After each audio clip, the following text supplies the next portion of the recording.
चलिए, तो कल हमने देखा था जो संहिताएं जो है, संहिताओं से संदर्भित हमने देखा था जो कि किस तरह के प्रश्न बनते हैं, और संहिताओं का परिचय देखा था, संहिताओं के स्वरूप देखे थे, संहिताओं का विषय वस्तु उसमें क्या है ये हमने देखा था। ये मोटे तौर पर आप कह सकते हैं जो कि आज 5वां दिन के अंतर्गत ही ये चल रहा है, भले 6th डेज चल रहा है, लेकिन 5वें दिन के अंतर्गत ही चल रहा है प्रश्नोत्तरी के लिए। लेकिन ये प्रश्नोत्तरी जो हम प्रत्येक वर्ष के जो प्रश्न हैं वो जो हम देखें, उससे पूर्व हम प्रथम दिन में जो अंतिम आप देख रहे हैं वैदिक साहित्य का वर्गीकरण विषय वस्तु जो है, वह अलग अलग पाठ्यक्रमों में कहीं कहीं स्पष्ट रूप से संहिता, ब्राह्मण, आरण्यक, उपनिषद इस तरह करके देता है। तो उनसे संदर्भित कैसे प्रश्न बनते हैं, ये जिज्ञासा थी। इस कारण से हमने प्रथम दिन रख दिया था, अर्थात कल हमने संहिता से संदर्भित पूर्ण कर ली थी। संहिता में जैसे ऋक् संहिता, यजुः संहिता, साम संहिता और अथर्व संहिता में किस तरह के क्या है विषय वस्तु, ये हमने विस्तार पूर्वक चर्चा कर ली थी, क्योंकि ये इस तरह के प्रश्न हो जाते हैं जिनसे कि आपको सहज रूप से उसका उत्तर देखना होता है। ठीक है, अब हम जो ब्राह्मण है उनकी चर्चा कर रहे हैं, फिर आरण्यक की चर्चा करेंगे, फिर हम करेंगे इस तरह से। मोटे तौर पर तो आप लिस्टिंग देख लेते हैं, जितने भी पाठ्यक्रम ये आपके पास गाइड है, उनके अंतिम प्रभाग में एक पेज में पूरा दिया गया होता है कि ये ब्राह्मण है, ये आरण्यक है, ये उपनिषद है उनके। लेकिन उनकी विषय वस्तु क्या है ये भी बहुत महत्वपूर्ण हो जाता है। इस कारण से हमने इस प्रभाग को अतिरिक्त जोड़ा है। ये 5वां दिन तो चल ही रहा था, उसके अतिरिक्त जो 6ठे दिन में हमने जो जोड़ा है वो इसी कारण से जोड़ा है ना। तो हम एक एक करके आप लोग भी इसको ध्यान में रखने का प्रयास करिए। जैसे देखिए, जब भी हम ब्राह्मण की, तो ब्राह्मण की चर्चा तो हमने पहले भी कर ली थी। ब्राह्मण क्या है, उसमें जो हेतु निर्वचनम, निंदा, प्रशंसा, संशय, विधि, ये आपने देखा ही था। इसके अतिरिक्त जो अलग अलग ब्राह्मण हैं, अलग अलग संहिता के, ये भी आप लोगों ने देखा ही था, क्योंकि उसमें जो प्रारंभिक जो कक्षाएं हुई थी उसमें आपने देखा था। उसके अतिरिक्त एक हमने पाठ्यक्रम, एक वीडियो मैंने और भी डाला था जिसमें कि सिर्फ ब्राह्मण ग्रंथों की ही चर्चा की गई थी, तो वो भी आपके लिए उपादेय है। तो इन दोनों ही दृष्टियों, दोनों के अतिरिक्त आज जो हम चर्चा कर रहे हैं उसके अतिरिक्त जो कुछ प्रश्न आपके बनते हैं, जो छूटता है, उनको ध्यान में रख करके आज चर्चा कर रहा हूं। तो ध्यान पूर्वक इसको जो आप जो नोट करना होगा वो नोट करेंगे। इसमें देखिए, ब्राह्मण की बात अगर करते हैं तो ब्राह्मण शब्द के मुख्य रूप से अलग अलग जो अर्थ होते हैं 3, वो आप समझते रहिए। एक तो सतपथ कहता है, जो कि ब्रह्मवई मंत्र है। ब्राह्मण शब्द जो है उसका अर्थ मंत्र लिया गया है सतपथ के अनुसार। फिर सतपथ में ही कहा गया है ब्रह्म यज्ञ, ये अर्थ लिया गया है। और कहीं कहीं ये अर्थ लिया जाता है रहस्य विद्या के रूप में। तो मंत्र और यज्ञ और रहस्य विद्या, ये तीनों ही अर्थों में लिया जाता है, रहस्यात्मक विद्या के अर्थ में भी लिया जाता है। तो ये मोटे तौर पर, हालांकि रहस्य विद्या जो सामान्य रूप से प्रचलित है वो आरण्यक के संदर्भ में भी हमने चर्चा किया था, लेकिन आप ध्यान रखेंगे प्रसंगवश इनकी भी व्यवहार आता है, इस तरह का प्रयोग दिखता है। तो ये ध्यान आप रखेंगे, 3 अर्थ जो लिए गए हैं तो आप ये बता सकें। उसके बाद ब्राह्मण का अर्थ अगर देखा जाए तो मूल रूप से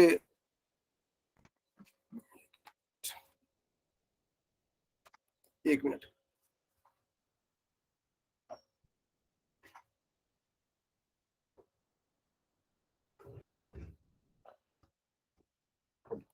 ब्राह्मण का जो अगर अर्थ देखा जाए तो वेद भाग जो है वही मंत्र या संहिता के भाग जो हैं वही ब्राह्मण है, यही आप समझते रहिए। और है होता क्या है कि ब्राह्मण जो है वह व्याख्यान ग्रंथ के रूप में प्रचलित है। ये कौन कहते हैं? तो भट्ट भास्कर कहते हैं, या भट्ट भास्कर कहते हैं ब्राह्मणम नाम कर्मणस तन्मंत्राणाम व्याख्यान ग्रंथ है, इस तरह से। और भी आप देखते हैं बहुत सारी चर्चाएं इसके संदर्भ में आते हैं। अब एक जो बहुत प्रसिद्ध है वह आप लोगों को ध्यान में है, जो कि हेतु निर्वचनम निंदा प्रशंसा संशयो विधेय प्रक्रिया पुरा कल्पो व्यवधारण कल्पना, ये आप जानते हैं। अब हम साक्षात आ जाते हैं जो कि ब्राह्मण की जो विषय वस्तु जो है ये आप लोगों को नहीं बताया गया था, अन्य सभी बातें लगभग चर्चा कर ली गई थी। ऋग्वेद के जो दो हैं, ऐतरेय ब्राह्मण और सांख्यायन ब्राह्मण। यजुर्वेद के शुक्ल यजुर्वेद में सतपथ ब्राह्मण और कृष्ण यजुर्वेद में तैतरीय ब्राह्मण। मुख्य रूप से जो आपके पूछे जाते हैं प्रश्न जो बनते हैं उनको लेकर के मैं चर्चा कर रहा हूँ। मैं अब उस पर नहीं जा रहा हूँ जी कि तैतरीय में जो उसमें कृष्ण यजुर्वेद में जो तैतरीय और तैतरीय का ये कठ का जो है उन सब पर मैं नहीं जा रहा हूँ।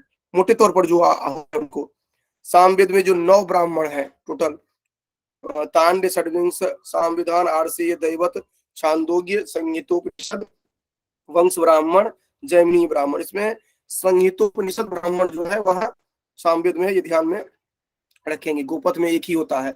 अभी मैं यहाँ पर एक सामान्य चर्चा कर लिया और उसमें जो बता रहा हूँ वो मैं इस दृष्टि से बता रहा हूँ जो कि फर्स्ट डे का जो आपका था वैदिक साहित्य का वर्गीकरण विषय वस्तु, इसको लेकर के जहां पर डेप्थ में जाकर के प्रश्न बनता है उसके लिए आपका ये है।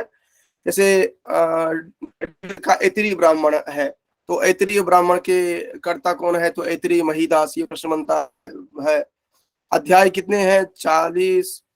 पंचिका उसमें 8 है, पंचिका 8 है, मतलब 40 अध्याय हो गया। और कंडिकाएं 285 है, ये ध्यान में रखेंगे। 40 अध्याय, 8 पंचिका और कंडिका जो है वह 285 है। उसके बाद प्रथम 16 अध्याय में अग्निष्टोम का विवेचन हुआ है, ठीक है। 17वां और 18वां जो है उसमें गवा जो है उसका सत्र का निरूपण किया गया है। फिर द्वादशा है, अग्निहोत्र है। ये आपको विस्तार पूर्वक आप पढ़ लें, क्योंकि देखिए संक्षेप में मैं यहाँ पर बता रहा हूँ, लेकिन आप इसको ठीक से देख लें, क्योंकि इन सब से प्रश्न बनते हैं, खास करके जो 25 कोड के हैं और 73 कोड का लिख रहा हूँ। उसके बाद जो ये 3 प्रकार के ऋण हैं इनकी चर्चा यहाँ पर की गई है। सुनश्सेप आख्यान जो है इनकी चर्चा की गई है, और सुनश्सेप आख्यान तो पृथक रूप से यूजीसी 25 कोड में भी है।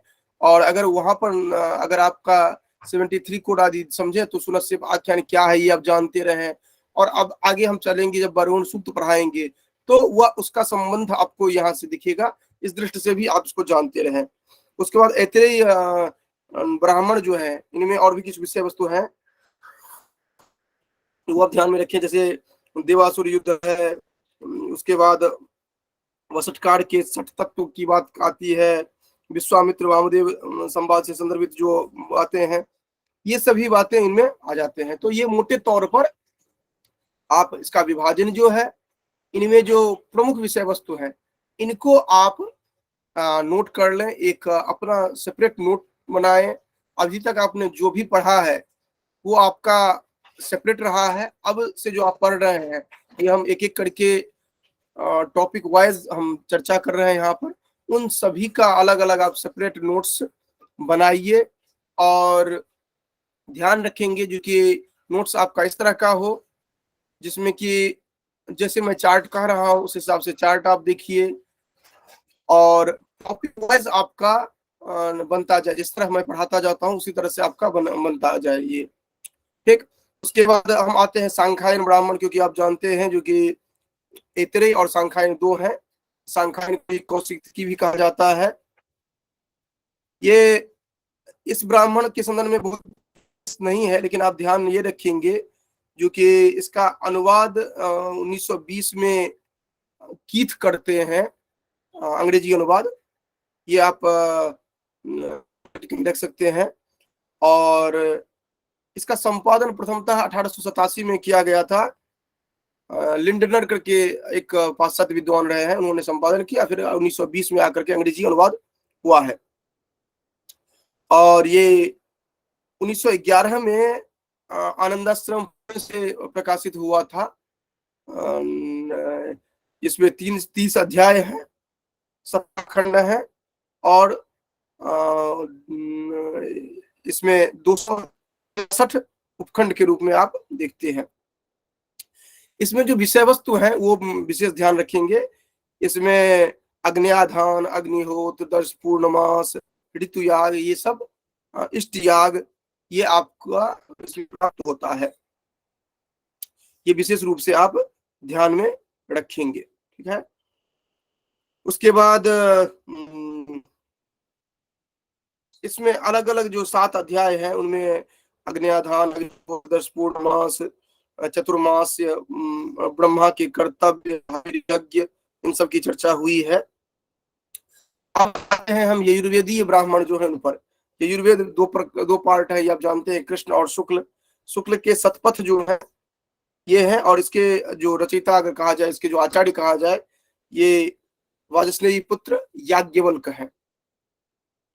और इसके कारण इसको वाजस्नेयी भी कहा जाता है। हालांकि वाजी के रूप में जो दिया गया था उस कारण से वह वाजस्नेयी संहिता कहा गया था, लेकिन यहाँ पर जो कहा जाता है वाजस्नेयी, वह वाजस्नेयी उनके पुत्र जो याज्ञवल्क्य ने जो रचना की, इस कारण से उसको वाजस्नेयी कहा जाता है। और ये सूर्य की कृपा से जो ये प्राप्त हुआ था, इस तरह का संदर्भ प्राप्त होता है। अब इसके जो विषय वस्तु की बात करते हैं, हाँ, इसका नामकरण जो है वह 100 अध्याय में है, इसी कारण से शतपथ कहा गया है। गणरत्न महोदधि में एक प्रसंग प्राप्त होता है, सतम पंथानो मार्गा नामाध्याया जस्य तत्सत्पथम, जो कि ये गणरत्न महोदधि में इस तरह की चर्चा आती है। अब इसके जो शतपथ ब्राह्मण जो है, यह माध्यन्दिन संहिता के जो है उनमें 100 अध्याय हैं, कर्ण संहिता के जो है इनमें 104 हैं। ये आप ध्यान रखेंगे। देखिए यहाँ पर जो हम अभी पढ़ा रहे हैं, होगा कि कितना विषय वस्तु है, ये कहाँ से याद रहेगा, किस तरह से, ये आप साथ में जब नोट करने लगे, ये तो हम केवल व्याख्यान दे रहे हैं। व्याख्यान केवल एक ये है कि मात्र दिग्दर्शन मात्र है, ये वैदिक वाले में देख रहे हैं, वो एक दिग्दर्शन मात्र आपको मिलेगा। ऐसा कोई भी दावा नहीं कर सकता है, ब्रह्मा ही होंगे तो वही दावा कर सकते हैं, जो कि हम वैदिक साहित्य आपको पढ़ा रहे हैं, और जितना हमने कह दिया है उतने से ही प्रश्न आएगा, उसके अतिरिक्त आपको कुछ नहीं करने की जरूरत है। ये वैदिक साहित्य से नहीं कहा जा सकता है, कारण मैंने पहले बता दिया है कि इतना विस्तार है यह, जो कि उसके बारे में केवल दिग्दर्शन मात्र किया जा सकता है। आप नोट्स बनाते हैं तो जो हमने किया है उसको आधार रखते हैं, जो पहले जो प्रश्न पूछे गए हैं वो आप देखेंगे, उसको ध्यान में रख करके करेंगे, और जो आपको प्रॉब्लम फेस करना पड़ा है उसको ध्यान में रख करके अपने हिसाब से आप नोट्स तैयार करते हैं।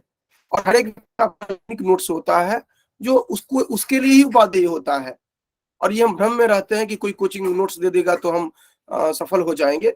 वो आपके सफलता में प्रेरक हो सकता है, आप साधक हो सकता है, लेकिन उसके कारण आप सफल नहीं हो सकते हैं, ये ध्यान रखिए हमेशा।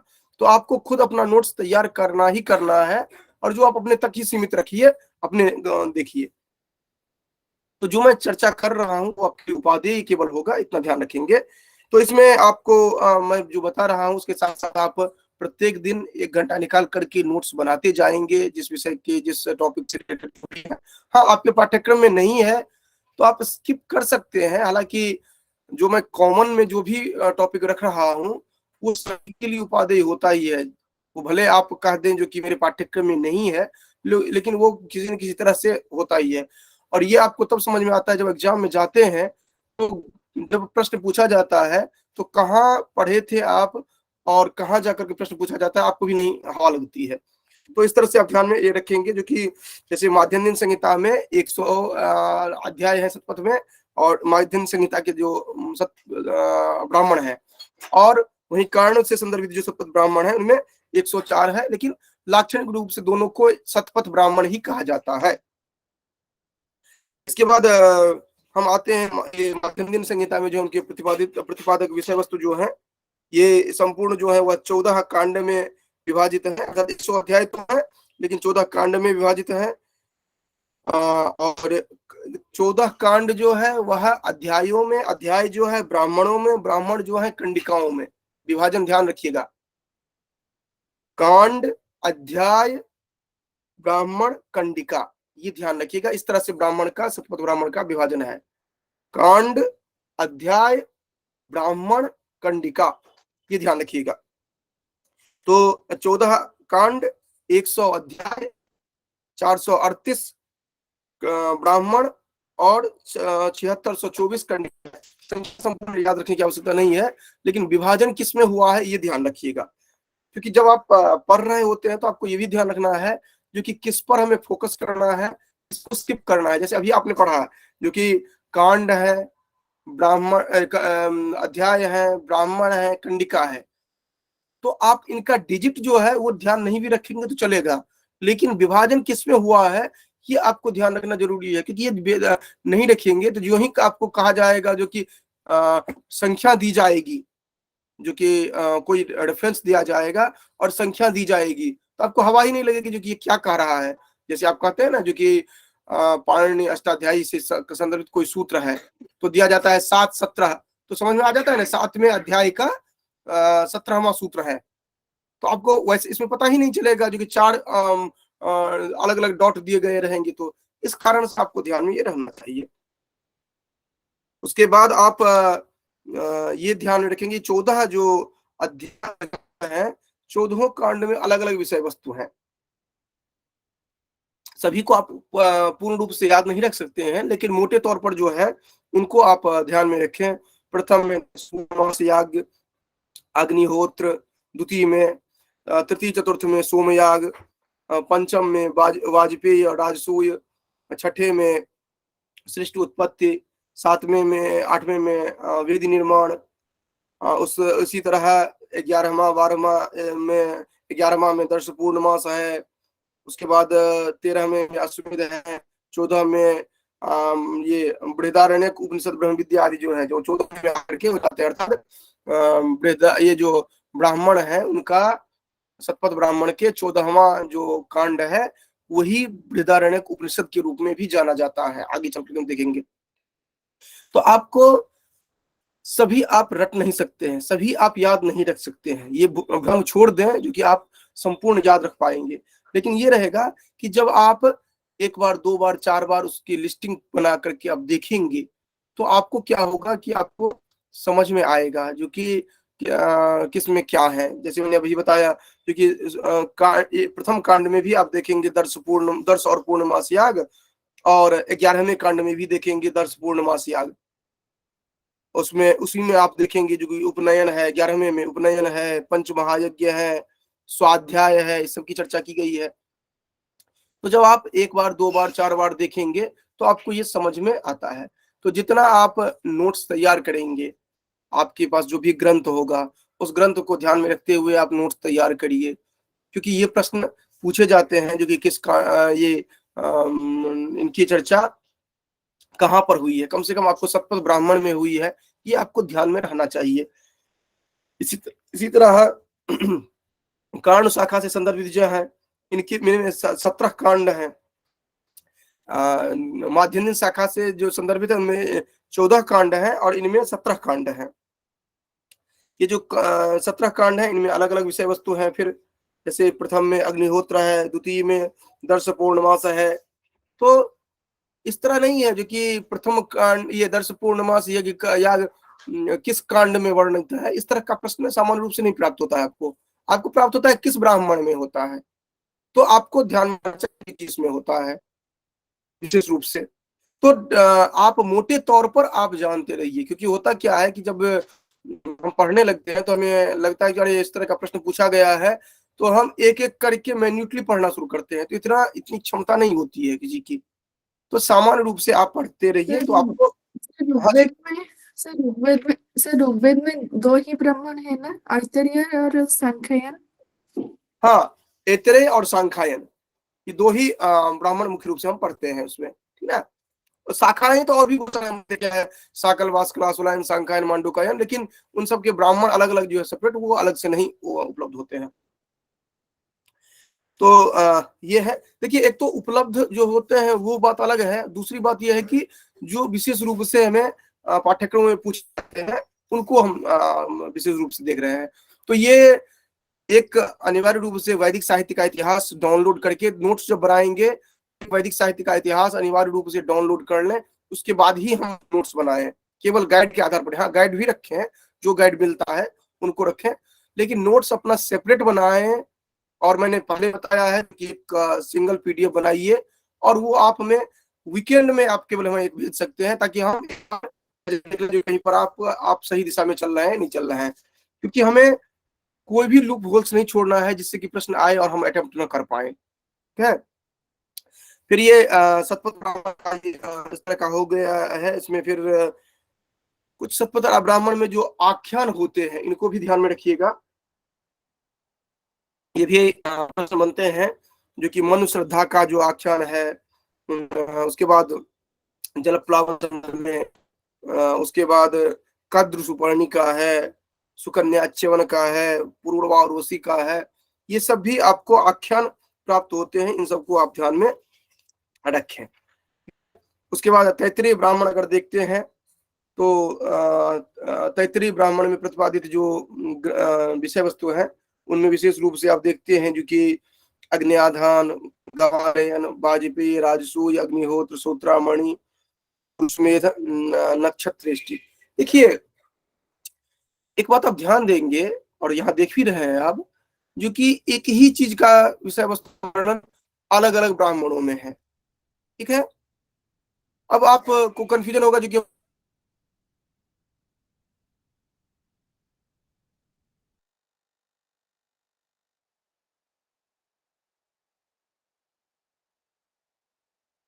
आपको पुरुषमेध का आपको शतपथ में नहीं मिला, तो पुरुषमेध को अंडरलाइन कर लेंगे, जो कि ये तैत्तिरीय ब्राह्मण में आपको दिखाई पड़ता है ना। तो इस तरह करके जो यूनिक होगा, यूनिक को भी आप ध्यान में रखिए। इसके बाद और जो है इनमें इसका 3 कांड है, तीनों कांड में जो अलग अलग है, कितने अध्याय हैं, कितने प्रपाठक हैं, ये आप ध्यान में रखेंगे। उसके बाद सामवेदी ब्राह्मण देखते हैं, इसमें केवल कृष्ण यजुर्वेद में तैत्तिरीय ब्राह्मण ही हमने केवल देखा। उसके बाद जो, हाँ, चतुर्थ प्रपाठक में पुरुषमेध है, अर्थात कुल 5 प्रपाठक है, सॉरी, ये जो टोटल है वह प्रथम और द्वितीय में 8-8 प्रपाठक है, तृतीय में 12 प्रपाठक है, और इनके उपखंड जो है उनको अनुभाग भी कहा जाता है, जिसकी संख्या 353 है।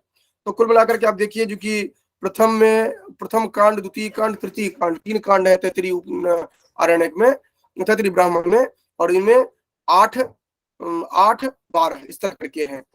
तो इसमें पुरुषमेध की जो चर्चा की गई है वह पाठक में की गई है।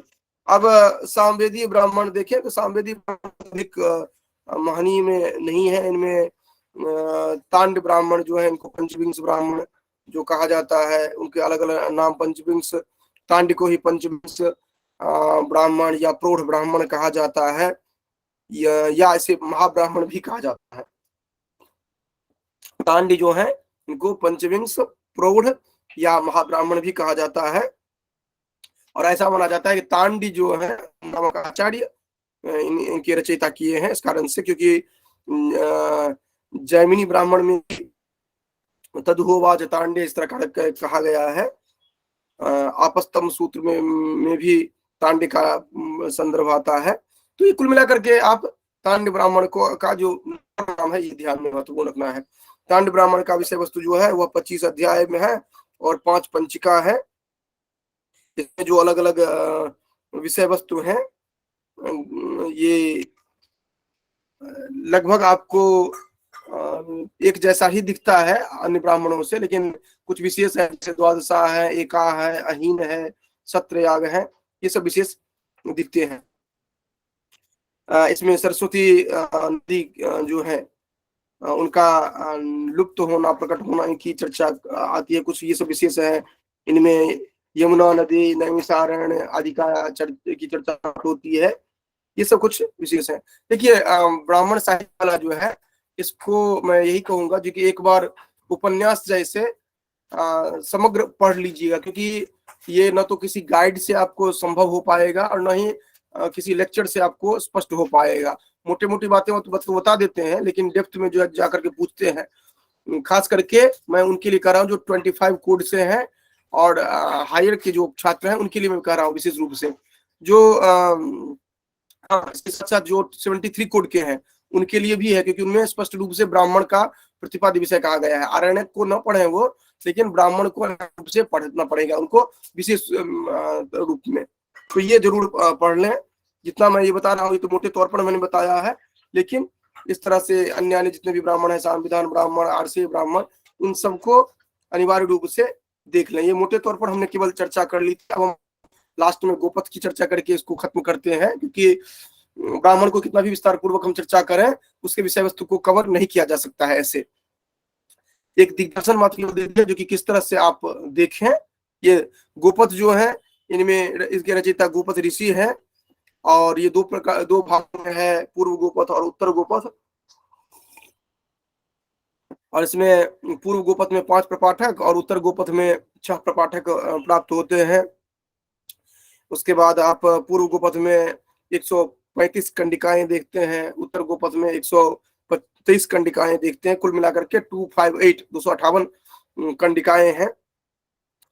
और इसमें जो अलग अलग जो पूर्व गोपथ और उत्तर गोपथ है, इनकी विषय वस्तु अलग अलग है, अलग अलग प्रपाठक के अनुसार। जो कि ये पूर्व गोपथ के प्रथम प्रपाठक में गायत्री उपनिषद वो आते हैं, प्रणव उपनिषद भी कहा जाता है, उसमें उपलब्ध होते हैं। इस तरह करके आप अलग अलग विषय वस्तु को देखते हैं, जिसमें कि दर्श पूर्णमास जो है, अग्निहोत्र है, अग्निष्टोम है, उनकी रहस्यात्मक व्याख्या की गई है। इसके साथ साथ जो काम्य इष्टि है, प्रायश्चित्त है, बहुत सारे जो विषय वस्तु है इनकी चर्चा की गई है इन सब में। इसके बाद ओंकार का विशेष रूप से प्रतिपादन किया गया है। इसके बाद हाँ, मूल रूप से इन विषय वस्तुओं की चर्चा जो ब्राह्मण ग्रंथ है इनमें की गई है। ठीक है, तो इसके बाद हम जो चर्चा करेंगे अभी वह आरण्यक ग्रंथ की चर्चा करेंगे मोटे तौर पर। उसके बाद फिर उपनिषद ग्रंथ की चर्चा करेंगे। उसके बाद वेदांग की चर्चा करेंगे। उसके बाद प्रश्नोत्तरी जो है उन पर उनको देखेंगे। तो ब्राह्मण के संदर्भ में इतनी चर्चा, लेकिन आपको अनिवार्य रूप से ब्राह्मण जिनका पाठ्यक्रम में विशेष रूप से लगा हुआ है उनके लिए आवश्यक है शॉर्टकट मेथड न अपनाएं। वो एक बार अपना ये साहित्य का इतिहास जो है कोई भी एक ले लें ग्रंथ, और उसमें जो ब्राह्मण की चर्चा की गई है, जिनके पाठ्यक्रम में संहिता है, संहिता की जो चर्चा की गई है उनको ध्यान में रखते, जो यहाँ पर हम चर्चा कर रहे हैं उनको ध्यान में रखते हुए स्वयं नोट्स बनाएं। ये विशेष हिंट्स है। नहीं तो आप अगर शॉर्टकट चाहते हैं तो शॉर्टकट में आप जितना हम यहाँ पर चर्चा कर रहे हैं वो आपके लिए 25 to 55% ही आपके लिए उपादेय होगा। ये मैं स्पष्ट रूप से बता रहा हूँ। जिनके पाठ्यक्रम में ब्राह्मण साहित्य स्पष्ट रूप से लिख दिया गया है उनके लिए जो ब्राह्मण की मैं चर्चा भी यहाँ पर किया हूँ वो 25 से 55% ही आपके लिए उपादेय होगा। अगर आप नोट्स अपना तैयार करते हैं ग्रंथ को ध्यान में रखते हुए तो वो आपको 80% तक आपके लिए सहायक होगा। 100% का तो कोई गारंटी नहीं ले सकता है ब्राह्मण साहित्य या संहिता साहित्य को लेकर के। ठीक है, तो इस तरह से आप ध्यान रखेंगे कि देखिए यहाँ पर हम क्लियर कट बात बता रहे हैं, क्योंकि आपको अंधेरे में नहीं रखा जा रहा है, जो विषय वस्तु है उसको ध्यान में रखते हुए। ना, क्योंकि इसके व्यापकता है और वो व्यापकता आप अच्छी तरह समझते हैं, तो इसमें आप रिस्क नहीं लें, क्योंकि ये नहीं है कि अब इस कक्षा में आ गए हैं तो आप और मैं सफलता की मैं गारंटी ले रहा हूँ, तो सफलता की गारंटी मैं वैसे ही ले रहा हूँ। ये आप जो कार्य कर रहे हैं उनको ध्यान में रखते हुए मैं ले रहा हूँ। तो इतना जरूर देख लीजिएगा, इतना जरूर नोट्स बना लीजिएगा देख करके, ठीक है। उनमें जो दिक्कत होती है तो हमें आप पूछ सकते हैं जो कौन सा ग्रंथ लेंगे, क्या लेंगे, ये चर्चा हम अलग से कर लेंगे।